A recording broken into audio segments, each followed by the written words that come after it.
Just over the course of the past year, we have heard of elementary and secondary school students gunned down in the course of their normal school day, revelers coldly shot and killed while celebrating an ethnic holiday, or picked off by a sniper while attending a concert, college students brutally stabbed to death in their beds, families incinerated by bombs in their apartment buildings, or while patients in a maternity hospital in Ukraine, migrants suffering to death locked in the back of a dark, overcrowded tractor trailer after being abandoned by those who took their money and promised them freedom. And sadly, these are just some of the examples that stand out. The examples of death that comes unnaturally, death that comes unjustly, often to very vulnerable people, and usually well before their time. These are the types of stories from the daily news that can deeply disturb us and cause many of us to reflexively ask, why did God let this happen? When on further reflection, we should see that in truth, God had nothing whatsoever to do with it. But we should rightly suspect that the powers of darkness certainly did. And so perhaps we see in these stories, and rightly so, the continuation in our own day and age of what we have come here this afternoon to remember, which is the horribly cruel, excruciatingly painful death of a man well before his time, the most innocent man who would ever live, unjustly condemned and executed as if he were the most guilty. This man,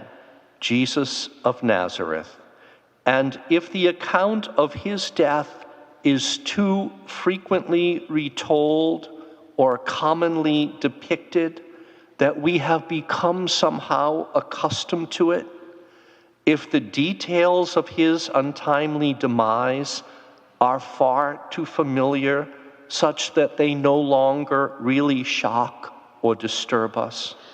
maybe that is understandable to some extent. Then today, we should take a new and closer look, and in seeing,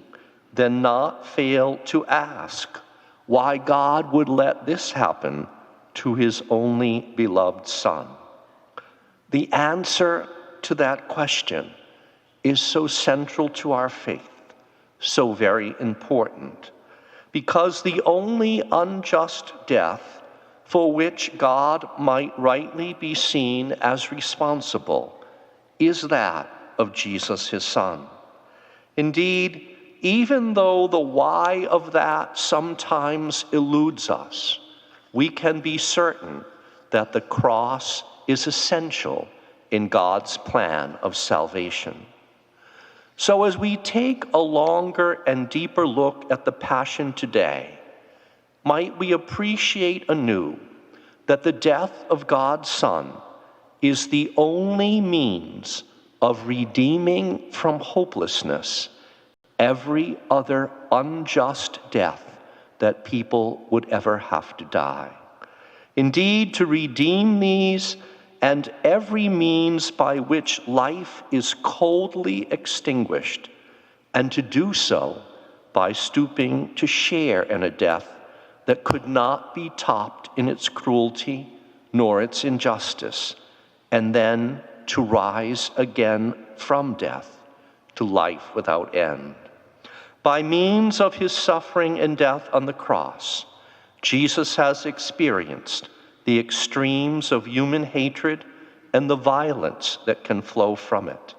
He has personally felt the depths of indifference to the dignity and value of his own life and all human life. He has fallen victim to the extremes of human hatred and injustice, but he has endured all this, in a sense, going down to the pits of hell on earth, so as to raise up to the heights of heaven all of wounded humanity in union with himself. Indeed, by his cross and resurrection, Jesus Christ makes right all human wrongs. So today, let us join the chorus of all the faithful across the world and across the ages to proclaim, "We adore you, O Christ, and we praise you, because by your holy cross you have redeemed the world."